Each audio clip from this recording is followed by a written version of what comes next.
Meus irmãos, Atos dos Apóstolos, capítulo 2, os 13 primeiros versículos, assim nos dizem: ao cumprir-se o dia de Pentecostes, estavam todos reunidos no mesmo lugar. De repente veio do céu um som como de um vento impetuoso e encheu toda a casa onde estavam assentados. E apareceram distribuídas entre eles línguas como de fogo, e pousou uma sobre cada um deles. Todos ficaram cheios do Espírito Santo e passaram a falar em outras línguas, segundo o Espírito lhes concedia que falassem. Ora, estavam habitando em Jerusalém judeus, homens piedosos, vindos de todas as nações debaixo do céu. Quando, pois, se fez ouvir aquela voz, afluiu a multidão, que se possuiu de perplexidade, porquanto cada um os ouvia falar na sua própria língua. Estavam, pois, atônitos e se admiravam, dizendo: vede, não são porventura galileus todos esses que aí estão falando? E como os ouvimos falar, cada um em nossa própria língua materna? Somos partos, medos, elamitas e os naturais da Mesopotâmia, Judéia, Capadócia, Ponto e Ásia, da Frígia, da Panfilha, do Egito e das regiões da Líbia, nas imediações de Cirene, e romanos que aqui residem, tanto judeus como prosélitos, cretenses e arábios. Como os ouvimos falar em nossas próprias línguas as grandezas de Deus? Todos, atônitos e perplexos, interpelavam uns aos outros: que quer isto dizer? Outros, porém, zombando, diziam: estão embriagados. Senhor Deus, aqui está a tua palavra lida e que será exposta ao nosso coração, para o nosso crescimento no Senhor, para o nosso conhecimento daquilo que o Senhor quer nos apresentar nesta noite, e para que sejamos servos do Senhor, filhos do Senhor, mais equipados e melhores, acrescidos do Senhor, hoje ainda mais do que ontem, e que nós possamos ter à nossa disposição sempre, ó Deus, a tua palavra, o meditar nela e o crescer nela, para a honra e glória do Senhor, em nome de Cristo, Senhor e Salvador nosso. Amém. Podem se sentar, irmãos. No alto da página 7 do seu boletim, eu achei onde está escrito Domingo de Pentecoste. Então eu falei para vocês no começo que não estava escrito, mas está sim. Não lá no começo, mas está escrito ali no alto. Hoje é o Domingo de Pentecoste. Não vamos ter uma liturgia especial. Domingo que vem é o dia da Trindade. Também não vamos ter liturgias especiais, mas são tempos da igreja que merecem ser lembrados.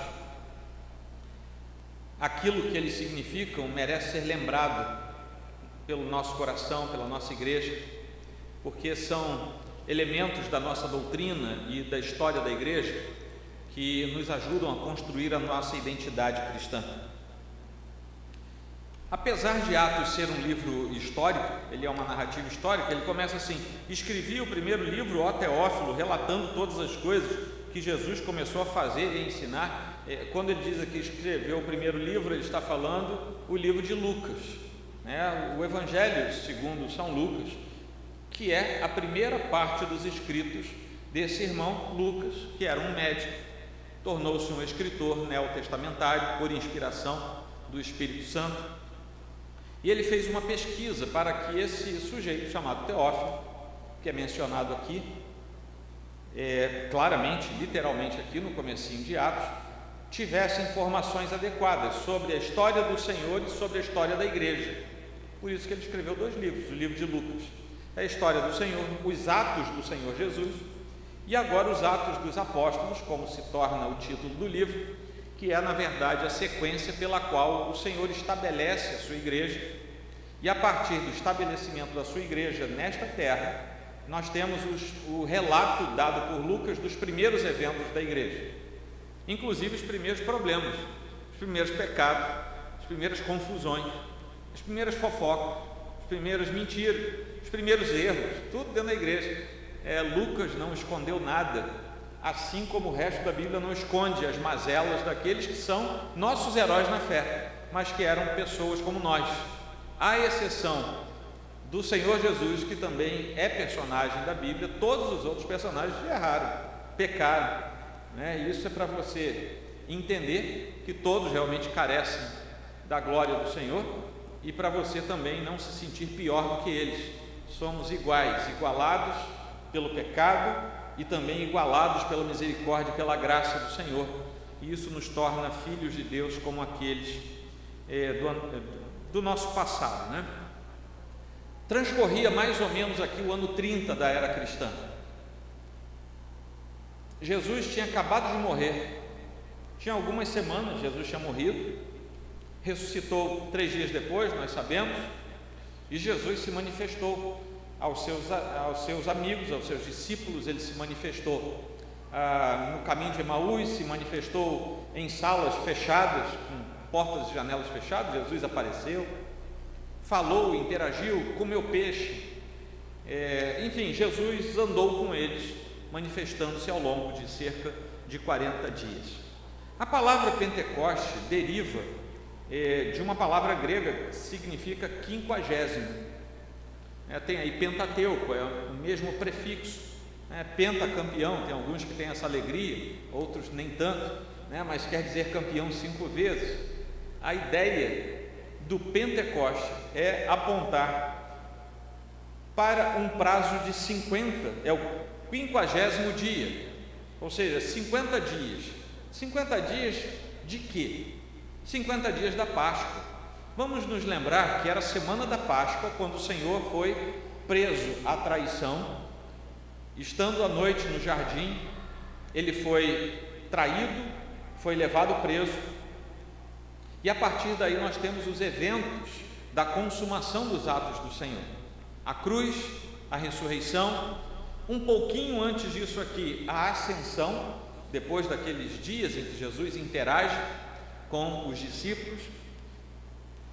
E agora nós temos a narrativa de quando a igreja do Senhor começou na face desta terra. Nós temos 2 possibilidades de pensar na igreja. Uma, quando Deus a quis. Isso é na eternidade pretérita. Nós não sabemos quando o Senhor estabeleceu a igreja. Isso é da alçada soberana do Senhor. Mas há um momento na história em que a igreja se torna visível, palpável. A igreja passa a ser algo parecido com o que nós somos aqui, um grupo de pessoas que visivelmente se reúne. E esse grupo de pessoas visivelmente reunido aponta para um grupo de pessoas invisivelmente reunidas, para que na eternidade seja manifestada a igreja pura, imaculada, aquela que chegará diante do Senhor sem pecado.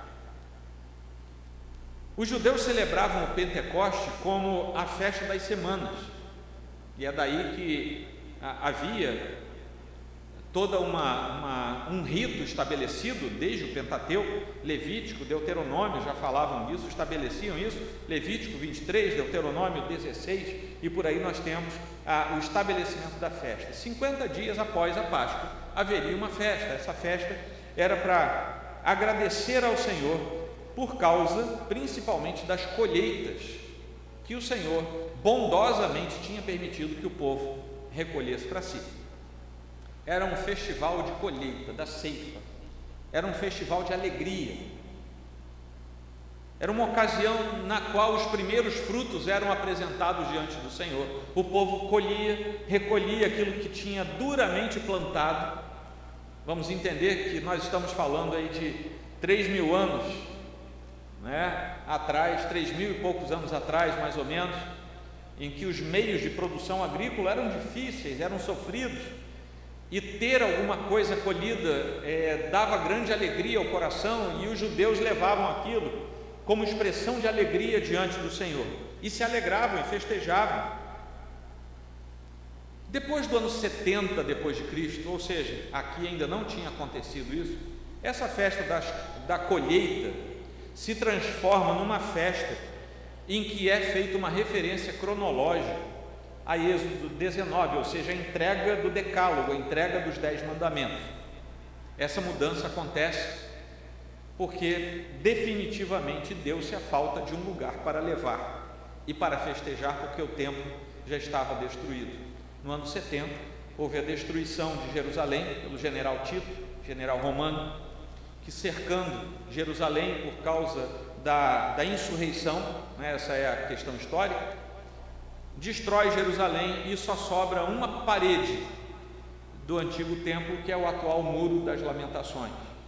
Sobra só aquele pedaço ali. Mas esse trechinho de Atos que nós acabamos de ler, nós lemos antes até o versículo 21, na leitura do texto bíblico, que faz inclusive referência ao texto de Joel 2, e o próprio texto de Atos conecta Joel 2 ao que aconteceu aqui. Esse texto precisa ser lido à luz do capítulo 4, do capítulo 1, dos versículos 4 a 8, que eu leio para vocês. E comendo com eles, determinou-lhes que não se ausentassem de Jerusalém, é Jesus, mas que esperassem a promessa do Pai, a qual disse ele: de mim ouvistes. Porque João, na verdade, batizou com água, mas vós sereis batizados com o Espírito Santo não muito depois destes dias. Então os que estavam reunidos lhe perguntaram: Senhor, será este o tempo em que restaures o reino a Israel? Respondeu-lhes: não vos compete conhecer tempos ou épocas que o Pai reservou pela sua exclusiva autoridade, mas recebereis poder ao descer sobre vós o Espírito Santo, e sereis minhas testemunhas, tanto em Jerusalém, como em toda a Judéia e Samaria, e até aos confins da terra. E aqui eu já gostaria de dizer para vocês que eu não vou tratar o texto de Atos como provavelmente os nossos irmãos pentecostais tratariam, que seria para justificar o continuismo ou a continuidade da contemporaneidade dos dons do Espírito. Por causa da teologia específica, os irmãos tendem a olhar para esse texto a partir dessa premissa. Não é que eles eliminem as outras, mas essa é a premissa principal pela qual eles leem. Mas eu vou ler esse texto com vocês hoje a partir da premissa do versículo 8: mas recebereis poder, e foi isso que aconteceu no capítulo 2, ao descer sobre vós o Espírito Santo, foi isso que aconteceu no capítulo 2. E aqui vem a finalidade do capítulo 2: e sereis minhas testemunhas, tanto em Jerusalém como em toda a Judéia e Samaria, e até aos confins da terra. Aqui está a finalidade do Pentecoste. A finalidade do Pentecoste, embora eu não queira aqui qualquer tipo de subtração da integridade dos nossos irmãos pentecostais, não é essa a ideia. A ideia não é negar que os irmãos façam essa leitura, não é essa a ideia, mas a ideia é que o texto responde ao texto, e o texto no capítulo 1 diz para que o texto do capítulo 2 está lá. É para nos dizer que após o evento do Pentecoste, a igreja estaria reunida, e a comissão que o Senhor Jesus tinha dado, Mateus, no finalzinho do capítulo: ide por todo o mundo e faça o quê? E pregai? Eu não entendi nada. Ide.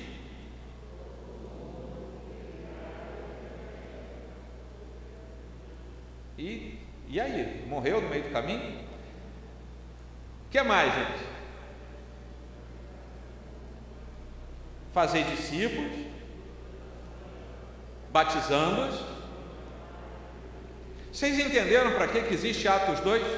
É para que a ordem de Jesus possa ser cumprida.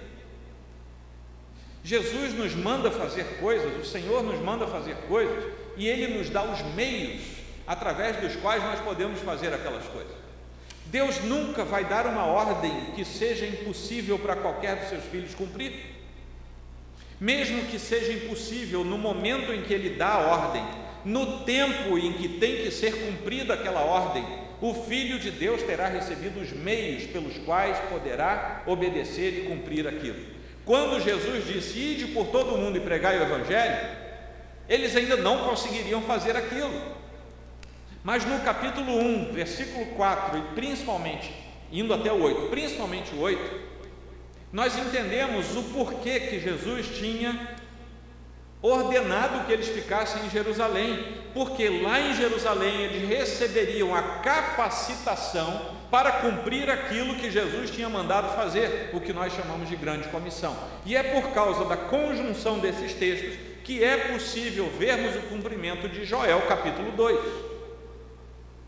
Haverá o derramar do Espírito, e o derramar do Espírito tem uma finalidade: tornar a igreja poderosa o suficiente para, com a pregação do Evangelho, anunciar a todo aquele que ouvir a pregação da igreja que há dois caminhos, um que conduz à perdição e outro que conduz à salvação. Compete à igreja pregar isso. A igreja é o único órgão estabelecido na face da terra que tem autoridade para dizer: se você for por ali, vai para o inferno, se você for por aqui, vai para o céu.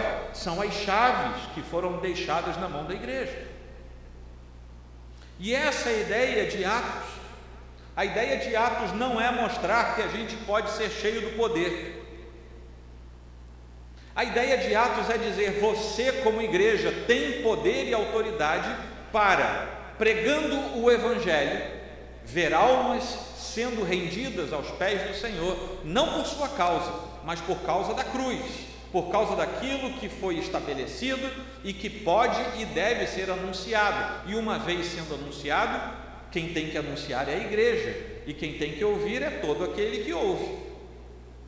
Nós vemos essa expressão várias vezes repetida na Escritura, e compete a uma relação entre o que ouve e o próprio Deus, saber se vai ser ou não alguém cujo coração vai ser quebrantado na presença de Deus. Não compete à igreja quebrantar o coração, mas compete à igreja anunciar que o coração precisa ser quebrantado. De quem vai ser quebrantado? Aí já é ofício do Espírito Santo, não é nosso. Graças ao bom Deus por isso. Amém, meus irmãos? Então nós vamos ver duas sequências. Vou passar aqui primeiro pelos versículos de 1 a 4 e depois de 5 a 13, e vamos dar uma olhada na igreja de hoje à luz disso aqui. Como eu já falei para vocês, o texto começa falando: ao cumprir-se o dia de Pentecoste. Isso aqui fala exatamente daquilo que eu falei para vocês. O 50º dia após o tempo da Páscoa, era uma festa referente às semanas, a colheita.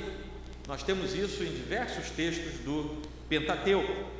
E no Pentecoste, nessa festa, era oferecido uma oferta dos primeiros frutos. Isso está lá em Levítico. Curiosamente, quando cerca de 120 pessoas se reúnem, vão buscar ao Senhor e vão, em obediência ao Senhor, esperar que o Espírito Santo seja derramado para que a igreja passe a ser a igreja como nós a conhecemos. Aqueles irmãos funcionam para a igreja como as primícias. Eu não sei se você já parou para pensar nisso, mas havia um grupo de pessoas, não havia igreja ordenada, estabelecida, como nós conhecemos. Um grupo de pessoas, 120, se reúnem sob a ordem do Senhor e com obediência permanecem em Jerusalém. Em Jerusalém recebem o Espírito Santo de maneira a que a igreja seja tornada igreja. Aqueles eram as primícias. É como se o Senhor estivesse retornando, sabe? Eu estou trazendo para Jerusalém as primícias da igreja. Esses 120 representam uma igreja que será incontável. Ninguém sabe quantas pessoas já passaram pela igreja do Senhor nesses 2000 anos. Não estou falando nem do povo de Deus do Antigo Testamento. Estou falando de igreja, 2000 anos, a partir do dia de Pentecostes. Quem aqui é capaz de saber quantas pessoas já fizeram parte da igreja? Ninguém é capaz, não há registro para isso. No entanto, uma coisa nós sabemos: 120 representam as primícias desse povo incontável, e de um povo que ainda haverá de se somar, para que todos juntos estejamos um dia na presença eterna, excelsa e bela do nosso Senhor para todo sempre. Eles eram os primeiros frutos de uma colheita eterna do Senhor. Ouve-se um som como de um vento muito forte. Nós temos aquele relato lá do profeta, né? Ele queria ver, interagir, queria ouvir o Senhor, conversar, bater um papo. O Senhor disse: não tem jeito não. E ele ouve vento forte, impetuoso. O Senhor não estava lá. Tem coisas assim, verdadeiras hecatombes acontecendo, o Senhor não estava lá.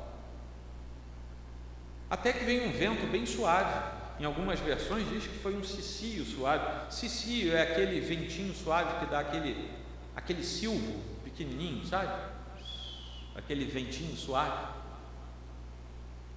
O Senhor nos fala como Ele quer falar, pelo vento suave lá do profeta, ou no meio de um som como que de um vento forte. Vejam bem, não houve um vendaval, houve um vento, houve um som, e esse som se parecia ao de um vento muito forte. Lucas tenta descrever a ação de Deus ali naquele momento, ao citar esse som de vento forte. Isso, gente, porque muito frequentemente a Escritura menciona Deus agindo através do vento. Lá em João 3,8, por exemplo, nós somos lembrados que o Espírito é semelhante assim, nós somos semelhantes, nós se guiados pelo Espírito, somos semelhantes ao vento. Ninguém sabe de onde vem, ninguém sabe para onde vai. Nós temos uma referência a isso lá em Ezequiel 37, a respeito de Deus sendo alguém que se manifesta pelo vento. Lucas, quando fala isso, ele está dizendo: o Senhor estava lá, o Senhor estava se manifestando, aquilo era dele, aquilo tinha a ver com ele, porque ele já fez isso outras vezes na Escritura. E logo em seguida, nós vemos a descrição daquilo que parecia línguas de fogo. Vejam bem, não há descrição de que havia vento, mas havia um som de vento.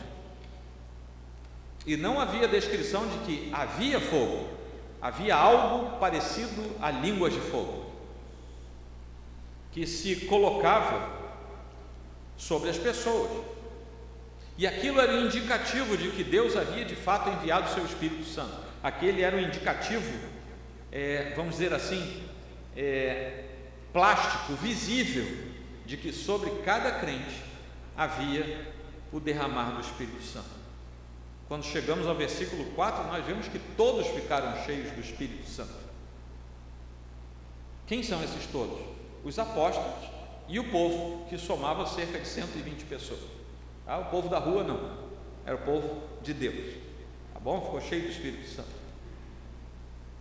Aqui é um contraste com aquilo que nós chamamos de ser cheios do Espírito Santo com o batismo com o Espírito Santo. O batismo com o Espírito Santo é um ato único da parte de Deus, que introduz o crente em seu corpo, no corpo místico do Senhor. O ser cheio é uma realidade que se repete no crente controlado pelo Espírito Santo, sob o comando do Espírito Santo, algo que Deus ordena que os crentes mantenham.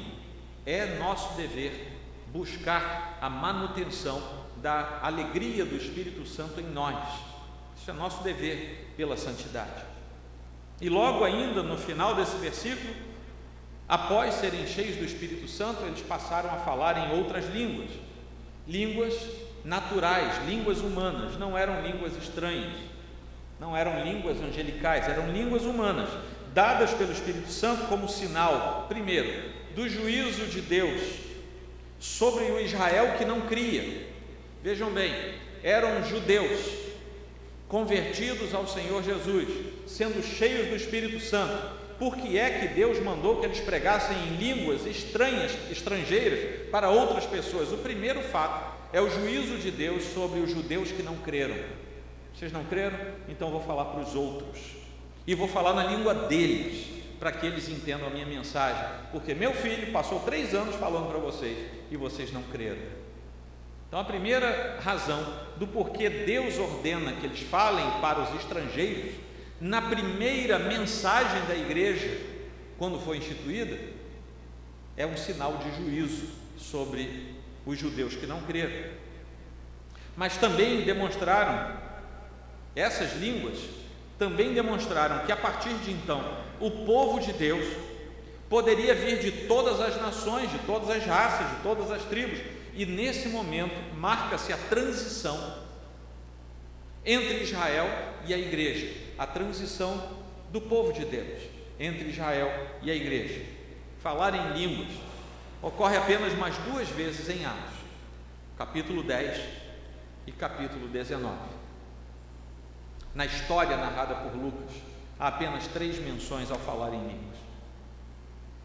E do versículo 5 até o versículo 13, nós vamos ver que aqui havia judeus devotos, piedosos, homens hebreus que tinham feito a peregrinação até Jerusalém, e eles estavam lá se preparando para celebrar o Pentecoste diante do Senhor, se alegrar, segundo o velho rito, segundo o rito do Antigo Testamento. Queriam seguir o calendário religioso judaico. Para isso, esses judeus piedosos mencionados no versículo 5, vindos de todas as partes debaixo, todas as nações debaixo do céu, que é uma hipérbole, né? Todas as nações com as quais havia conhecimento e relação. E ali se ouviu uma voz, né? Aquela voz, tendo-se ouvido aquela voz, a multidão se junta, perplexa, atônita, porque quando começa o vozerio e pessoas começam a falar naquela reunião, estranhamente, judeus piedosos que vinham de outros lugares, portanto falavam outras línguas, começaram a escutar que no meio do vozerio alguém estava falando na sua língua de origem. E aqui existe uma descrição de vários lugares: medos, elamitas, partos, mesopotâmicos, judeus, capadócios, gente do ponto da Ásia, tem vários lugares diferentes, cada um falava uma língua ou tinha um sotaque muito diferente. Eu vou falar do sotaque dos galileus daqui a pouquinho, que é logo no versículo 7, aliás, já vou falar, porque tem a ver aqui com as línguas. Estavam, pois, atônitos e se admiravam, dizendo: vede, não são porventura galileus todos esses que estão aí falando? E por que Lucas faz essa referência aqui? Eles eram judeus, mas eram da região da Galileia. Sabe a gente aqui no Rio de Janeiro, quando recebe um amigo que veio do Nordeste, você não percebe? E você não diz assim: ele é brasileiro, mas ele é nordestino, não é? Ou quando você recebe um amigo gaúcho e você diz assim: ele é brasileiro, mas ele é lá do sul. Ou os mineiros, né? Os mineiros vêm falar e a gente fala assim: eles são brasileiros, mas devem ser de Minas. Naquele tempo já havia sotaques. Isso lá no Antigo Testamento, inclusive, já tem um episódio muito curioso, né? Em que o sotaque definiu, inclusive, a questão de sequência daquelas pessoas. Mas aqui eles estão dizendo: eles são galileus. Eles viviam na maior parte das áreas ao norte de Israel, no entorno do mar da Galileia, por isso eram galileus. E judeus galileus tinham um sotaque próprio da Galileia. Eles falavam e tinham um sotaque regional diferenciado, isso os colocava em destaque. Quando eles falavam, todo mundo sabia. E quando esses galileus, que eram considerados pessoas simples, geralmente pescadores, pessoas da terra, do povo, quando os estrangeiros ouviram os galileus falando em línguas estrangeiras, aí eles ficaram atônitos, por isso estavam perplexos. É mais ou menos como você ouvir alguém com sotaque de alguém muito simples, de uma região simples, e que você percebe que aquelas pessoas são de baixo letramento, e você diz assim: mas como é que ele fala francês tão bem? Se ele mal fala português, como é que ele fala inglês tão bem? Se ele não consegue conjugar o português? Deu para entender? Foi esse o espanto daqueles judeus piedosos. Esse povo é simples, eles são daquela região simples, é gente que não fala direito nem o aramaico, que é o do povão aqui na Palestina.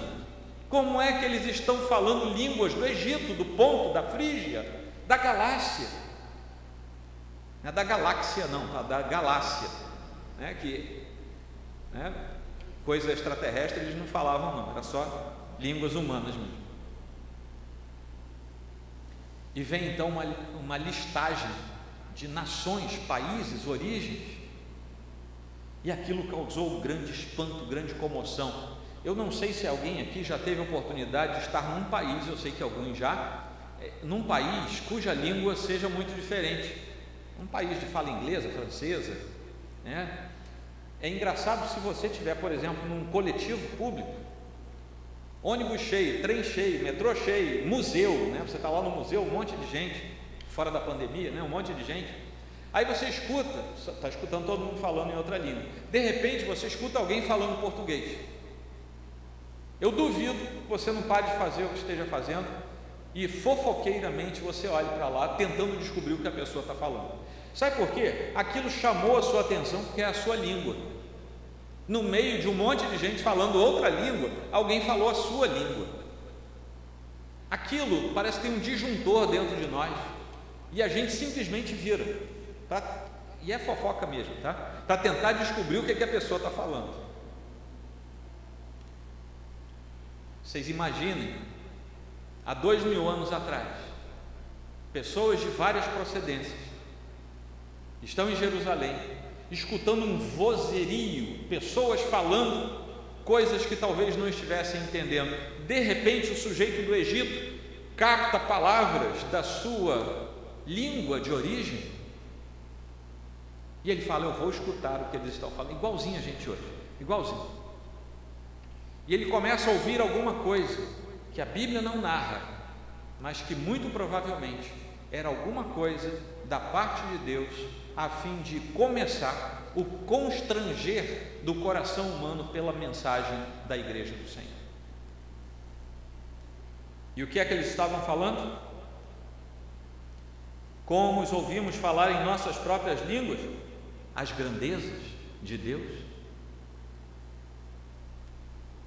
Por que eles estavam falando as grandezas de Deus na primeira vez que a igreja conseguiu falar alguma coisa? Por quê? Recebereis poder ao descer sobre vós o Espírito Santo e sereis minhas testemunhas. É isso. Esse é o papel da igreja, ser testemunhas do Senhor. Amém, meus irmãos? O que isso tem a ver com a igreja dos dias de hoje?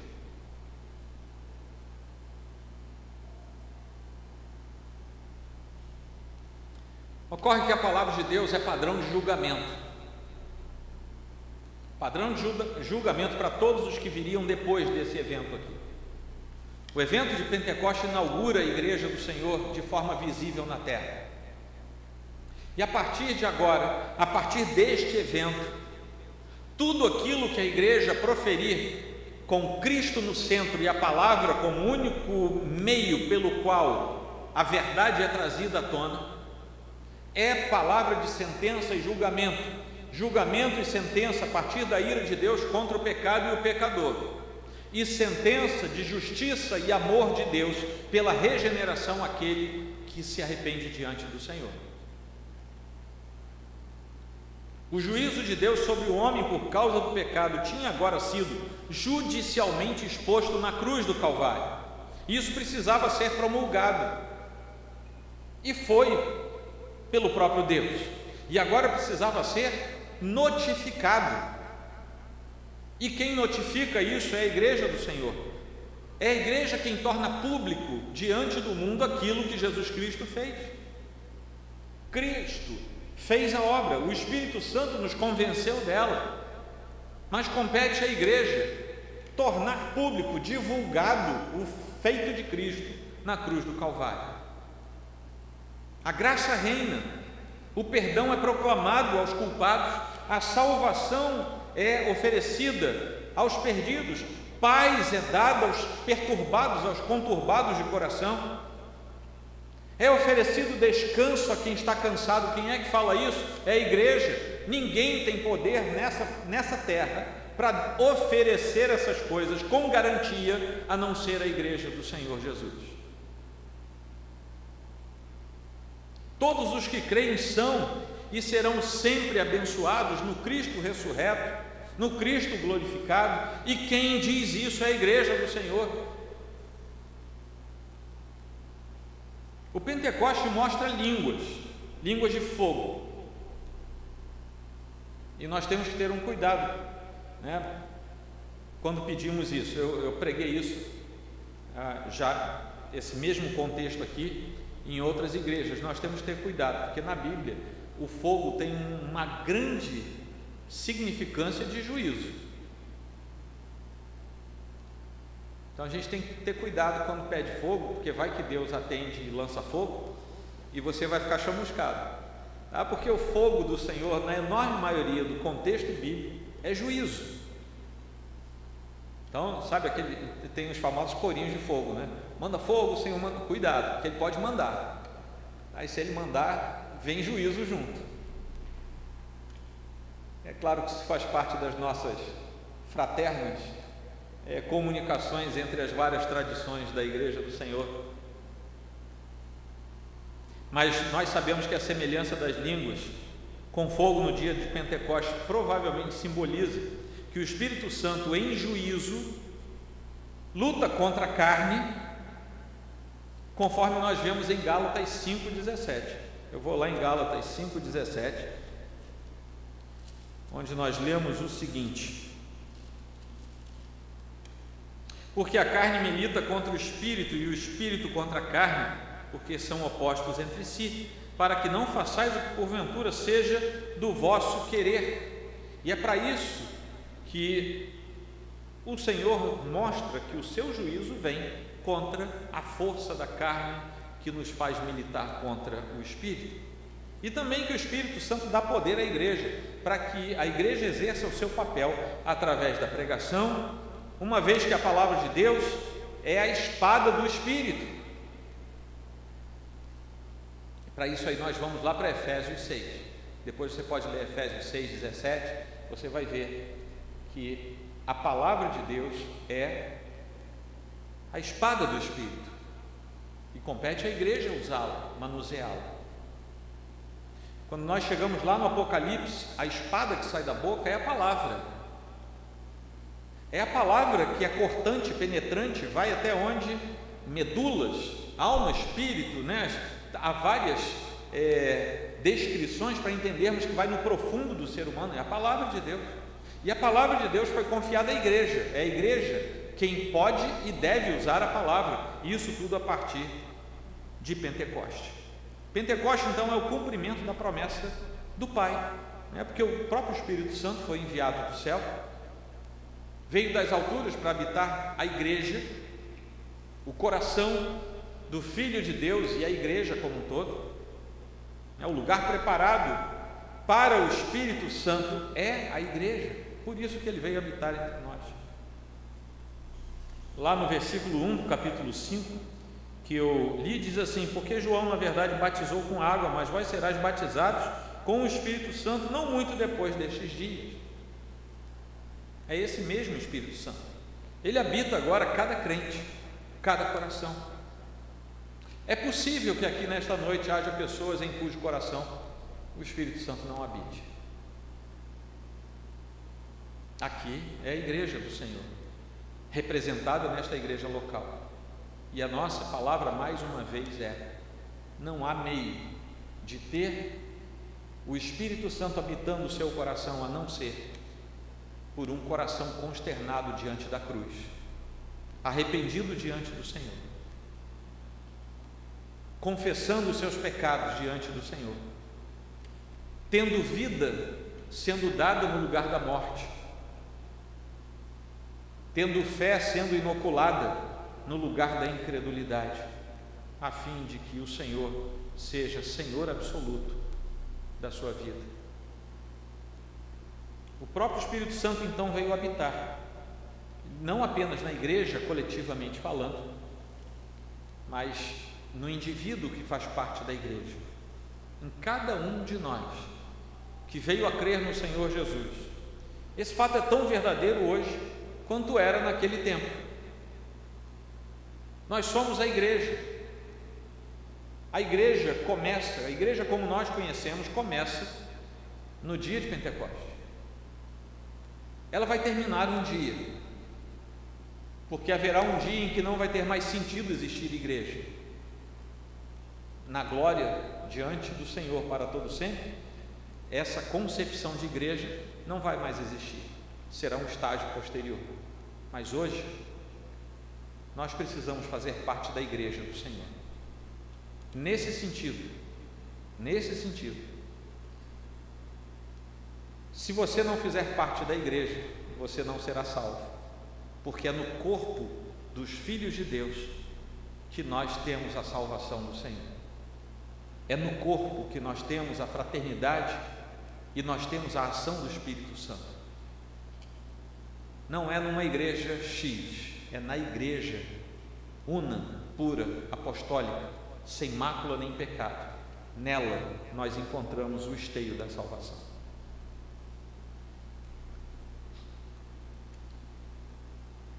O Senhor tinha dito que o Espírito Santo vinha habitar, permaneceria, João 14, nós lemos também hoje, permaneceria no meio da igreja, e nós chegamos então ao desvendar de um mistério. O presbítero Vitor citou o mistério lá de Efésios 5 hoje, na classe de EPD, quando Paulo fala dos atributos e das responsabilidades de marido, de esposa, de filho, e ao final ele diz: esse é um mistério profundo, né? Mas eu não me refiro apenas aos homens e mulheres, eu me refiro a Cristo e à igreja, e esse mistério só pode ser percebido por nós pela ação do Espírito Santo em nosso coração. Gente, ninguém entende a mensagem da salvação sem que o Espírito Santo haja em seu coração. Ninguém entende o mistério que há entre Cristo e a igreja se não for por obra do Espírito Santo. Isso não está no coração natural do ser humano, isso está no coração transformado. Isso faz parte do chamado do Senhor. E encerrando esse trecho, há um pensador que já foi, mas deixou muita coisa boa escrita para nós, é o J.C. Ryle, e ele diz o seguinte: não há assunto algum em matéria de religião que seja tão mal entendido como este. Dois pontos: a igreja. Provavelmente nada há que tenha feito tanto mal aos cristãos professos como um mal entendido a respeito deste ponto. E aqui nós paramos, porque para a nossa igreja hoje nós precisamos recuperar aquilo que o Senhor estabeleceu como igreja. O que é igreja do Senhor? A igreja do Senhor não necessariamente é uma instituição com regras, com normas, embora as instituições com regras e com normas tenham sido permitidas pelo Senhor para que a igreja, na sua manifestação física e local, não fosse uma bagunça. É para isso que nós temos as nossas regras, é para isso que a igreja Assembleia de Deus tem as suas regras, é para isso que os irmãos batistas têm as suas regras, é para isso que os irmãos metodistas têm as suas regras. São diferentes, regras diferentes entre as igrejas, que não nos tornam nem mais e nem menos igreja do Senhor. São os nossos ordenamentos, para que saibamos o que fazer, para que tenhamos ordem. A ordem faz parte da excelência do trato do Filho de Deus. O Senhor não nos chamou para bagunça, nos chamou para andarmos em ordem, de forma ordeira, com bom testemunho. Mas, meus irmãos, muitas vezes temos nos desviado daquilo que é a igreja. Primeiro, temos confundido e temos aceitado nas nossas igrejas elementos que não são naturalmente pertencentes à igreja. Temos permitido que o mundo deixe o seu rastro, as suas marcas, as suas cisâneas no meio da igreja do Senhor. Volto a dizer, aquela igreja que vai entrar no céu não vai ser maculada, ela não vai ser marcada por essas coisas. Mas nós, enquanto igreja local, podemos sofrer se deixarmos que o mundo imprima a sua realidade e as suas marcas dentro da igreja. Não fomos chamados para nos parecermos com o mundo, fomos chamados para abrir a nossa boca e dizer ao mundo o que é que o Senhor promulga sobre o próprio mundo. Somos o juízo de Deus, somos a fala de Deus, não somos Deus, longe de nós, mas nós fomos chamados pelo Senhor para falar no nome dEle. Mas como é que nós vamos falar em nome do Senhor se nós misturamos o nosso Senhor com outras coisas? Vamos falar em nome de que Senhor? Precisamos controlar um pouco o nosso dedão. É o dedão que geralmente muda os canais da nossa TV, né? Vocês já notaram? Geralmente a gente muda com o dedão. Controle o seu dedão. Se você faz parte de uma igreja, e temos irmãos que nos visitam hoje, se você faz parte de uma igreja, enquanto estiver lá, busque saber qual é a centralidade doutrinária daquela igreja. e não misture os seus conceitos. Meus irmãos, nós somos seres humanos e a gente se confunde. Não seja confundido pelo leque de ofertas que nós temos abertamente. Tem uma outra coisa que é necessário ter cuidado, é o dedo indicador, que é o do mouse. É o dedão do controle remoto e o mouse e o dedo indicador do mouse. Nós temos hoje tanta facilidade para termos acesso a múltiplas informações que a gente pode se confundir. Nosso coração precisa estar resguardado no Senhor. Precisamos agir individual e coletivamente para nos lembrarmos o que é a igreja. Para que a igreja existe? Ora, para ser testemunha, tanto em Jerusalém como em toda a Judéia e Samaria e até os confins da terra. Estamos hoje no Brasil, 2000 anos depois. Ninguém falava português há 2000 anos atrás. Ninguém falava espanhol há 2000 anos atrás. Português arcaico é do século X, século XI mais ou menos. Antes disso, nada parecido com português. O povão falava aramaico. Alguns mais esclarecidos conseguiam falar e escrever em grego. E tinha o latim por causa da dominação romana. Mas línguas modernas. Mas a igreja foi chamada até os confins da terra. Hoje a igreja precisa pregar lá no meio da Amazônia. E se for preciso, precisa chegar lá para pregar para cinco ocas no meio de uma aldeia pequena. É gente, é alma. A igreja precisa chegar lá.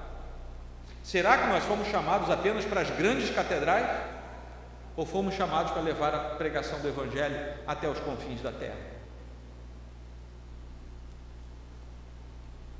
Até onde eu sei, existe a tradução da Bíblia inteira para cerca de 1.800 idiomas, línguas, dialetos.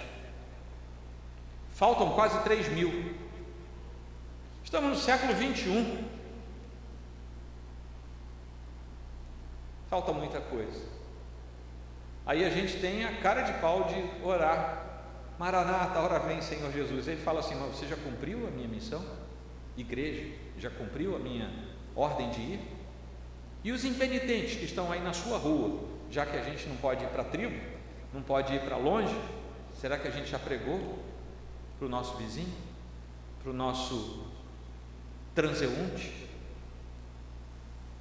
Missão da igreja, porque para isso o Espírito Santo foi derramado. A igreja precisa continuar dizendo que só Jesus Cristo salva. E isso não pode se transformar num jargão, sabe? Não pode virar evangeliquez. Jesus te ama, eu também te amo. A pessoa não entende nada. O que ele está dizendo? Nós temos que explicar o que é. Jesus Cristo é o único caminho até Deus, o Pai. E nós precisamos anunciar isso aos quatro cantos. Nesta noite, a minha oração é que daqui não saia ninguém sem conhecer ao Senhor Jesus, esse mesmo que foi até a cruz, ressuscitou, foi glorificado, voltou de volta ao Pai, mas que tinha dito: eu vou embora, mas eu vou deixar um Consolador com vocês. E quando o Consolador se manifestou, veio a lume, esclareceu-se o porquê que Jesus tinha dito antes: vão por todo o mundo, preguem o Evangelho, façam discípulos, batizem esses discípulos em nome do Pai, do Filho e do Espírito Santo. E aqui nós estamos vendo o primeiro passo daqueles irmãos em obediência, e por causa desse primeiro passo, a igreja hoje é o que é. Está em quase todos os lugares, falando a quase todas as etnias, mas ainda falta bastante coisa. Que o dia de Pentecostes também nos ajude a pensar nos impenitentes que precisam da pregação da salvação, e que nos ajude a termos em nós um senso de missão estabelecido para nós e para a igreja do Senhor. Amém? Finalizando aqui, algumas lições aqui de Atos 2 para nós. Atos 2 foi inspirado não para sabermos sobre o evento de Pentecostes, não foi para você ter notícia do Pentecostes, foi para você entender que o evento de Pentecostes marcou o início da igreja estabelecida nesta terra, e que por causa desse evento, como aconteceu, a igreja pode cumprir o papel para o qual ela foi ordenada pelo Senhor. O evento de Pentecostes, Atos 2, também nos lembra que a igreja não é do homem, a igreja é de Deus, porque Deus a estabeleceu. Se tivesse sido estabelecida por alguém, alguém poderia dizer: eu sou dono dessa igreja. Mas quem a estabeleceu foi Deus. Quem a marcou no início foi o Espírito Santo, Deus, Espírito Santo, é dele. Uma outra coisa é que a igreja precisa ser cheia do poder de Deus, não para ter poder. Vejam bem, é quase uma antitautologia, né? Ter poder não para ter poder, mas é ter poder para exercer aquilo que Deus mandou que a igreja fizesse, na força do poder do Espírito de Deus. Deu para entender? E com isso a gente não vira obeso espiritual, tá? Sabe? Obesidade, ela pode acontecer no espírito também. Você vai se enchendo tanto de algumas prerrogativas da espiritualidade, sem fazer nada para isso, que você vira um obeso espiritual. Não foi para isso que nós fomos chamados, mas para exercitar aquilo com o que o Senhor nos alimenta. O Senhor nos deu o Espírito, vamos usar a força do Espírito. O Senhor nos deu o poder do Espírito, vamos exercer o poder do Espírito. É para isso que Ele nos dá essas ferramentas a partir do seu Santo Espírito. Ou seja, para cumprir a missão, para fazer discípulos, para batizar os discípulos em nome do Pai, do Filho e do Espírito Santo, para irmos por toda parte divulgando o Evangelho do Reino de Deus. Tudo que passa disso não é igreja. Até lugares com a plaquinha de igreja podem não ser igreja, podem ser apenas organizações. Não precisamos ser uma organização para sermos igreja. Nós podemos ser igreja embaixo da árvore ali do outro lado da rua.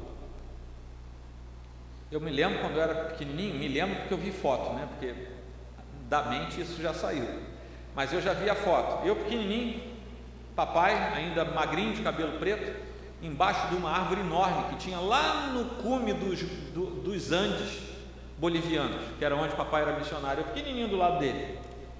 Aquela era uma igreja que se reunia a cada 15 dias embaixo da árvore. Não tinha templo, não tinha teto, não tinha nada. Um monte de irmãos, aqueles campesinos lá dos Andes, aquele monte de gentinha, parece aquelas fotos do século XIX, sabe? Preto e branca, desse tamanhozinho assim, com um bordadinho em volta. Não sei porque que as fotos eram tão pequenininhas naquele tempo. O papel devia ser caro, né? O papel fotográfico. Ali era uma igreja. O contrário também é verdade. Podemos ter uma catedral suntuosa, com um rito impecável, uma liturgia maravilhosa, e aquilo não ser nada além de uma organização humana, sem que a igreja do Senhor esteja ali representada. Deu para entender? Agora vocês imaginem se a gente consegue organizar e ao mesmo tempo ser igreja. Que maravilha! Que sejamos assim. Amém? O texto base da formação e da missão da igreja está aqui no versículo 11. Como os ouvimos falar em nossas próprias línguas as grandezas de Deus, que esse seja o espanto daqueles que ouvirem a igreja do Senhor nos dias de hoje. Amém, queridos? Senhor Deus, muito obrigado por Tua palavra exposta ao nosso coração. Convence-nos, ó Deus,